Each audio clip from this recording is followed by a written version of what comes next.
Hey everyone, in this tutorial, I'll show you how to download websites from Durable AI in 2026.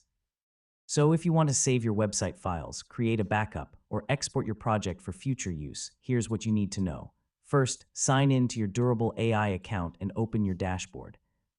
Then select the website project that you want to download or export. Next, navigate to the website settings, project settings, or management area. Depending on the current version of Durable AI, export and download options may be located in different sections. After that, look for an option labeled Export, Download, Backup, or something similar. Yeah, if website export is supported for your plan, you'll typically find it in this area.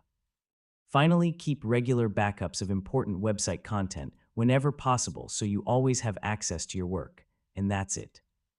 That's how to download websites from Durable AI in 2026. Thanks for watching, and I'll see you in the next tutorial.